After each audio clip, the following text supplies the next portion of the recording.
मजा आ रहा है धमाके सुन के, सुकून मिल रहा है।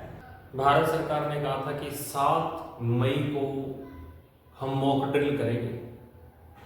तो मॉक ड्रिल करने का मतलब ये होता है कि हम प्रैक्टिस करेंगे, यानी कि जो कुछ भी होगा वो 7 मई के बाद होगा। और उसके बाद हमारे यहाँ पे कुछ थे बुद्धिजीवी जो कह रहे थे कि अगर हम मॉक ड्रिल करेंगे और उसके बाद अगर हमने हमला नहीं किया तो कितनी बेइज्जती होगी भारत की। और सरकार हमारे हंस रही थी, कहते हाँ हाँ हाँ हमला होगा, मॉक ड्रिल का बहाना है, मॉक ड्रिल से पहले ही करेंगे हम। ये एक शॉकिंग था पाकिस्तान के लिए भी।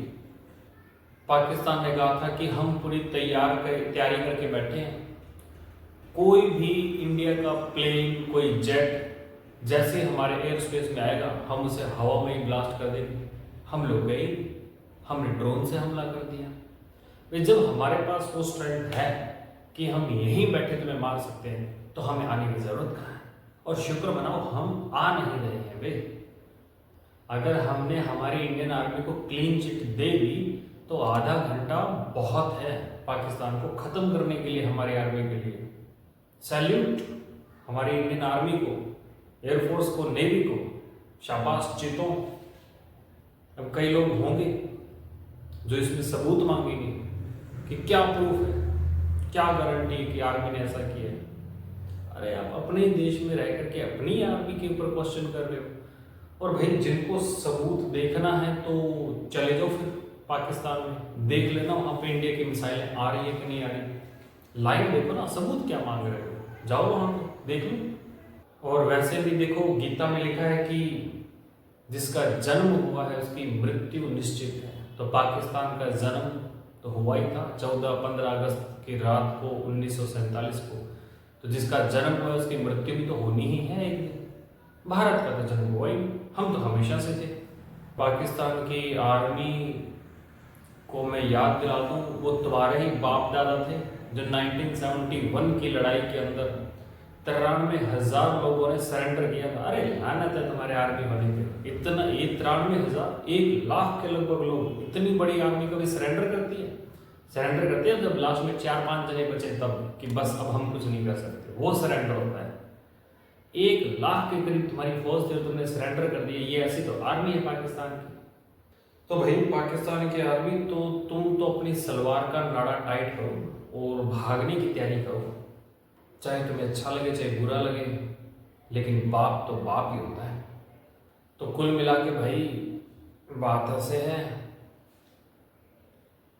कि history is going to repeat itself.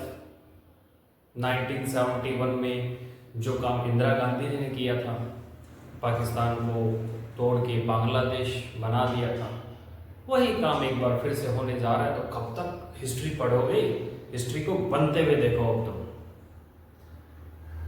और जैसे कि मैंने कुछ दिन पहले बताया ही था कि पाकिस्तान पेट से कभी भी ये सूचना आ सकती है कि बधाई हो, बलूचिस्तान पैदा हुआ है।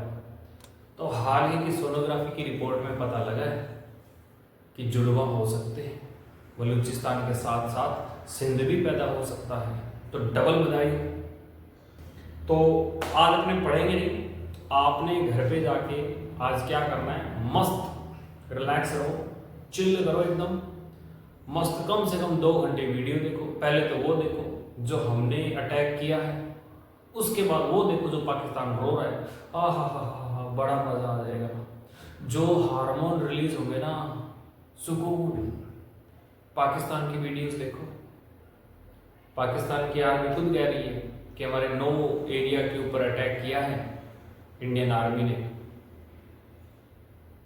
वीडियो दिखा रहे हैं कि ये मस्जिद के ऊपर बॉम्ब गिराया है, इसमें एक 16 साल की बच्ची, एक 3 साल की बच्ची थी।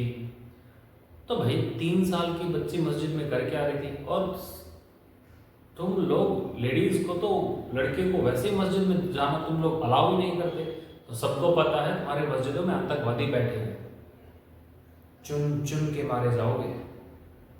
याद ही होगा आज से कुछ साल पहले जब रशिया यूक्रेन का वॉर हुआ था, तो हमारी एक मिसाइल जो है ब्रह्मोस वहाँ पे चली गई थी पाकिस्तान में। फिर हमने कह दिया था कि ओहो हो गलती से चली गई, है ना।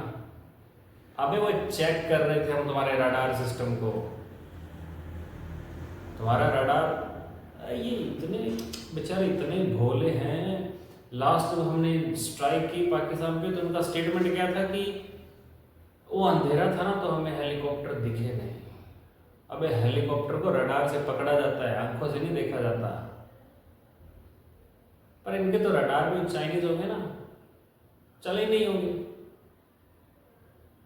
तो एंजॉय करते हैं और हिस्ट्री को बनते हुए देखते हैं। सैल्यूट इंडियन आर्मी को, नेवी को, एयरफोर्स को, शाबाश चीतो, लगे रहो। जय श्री राम।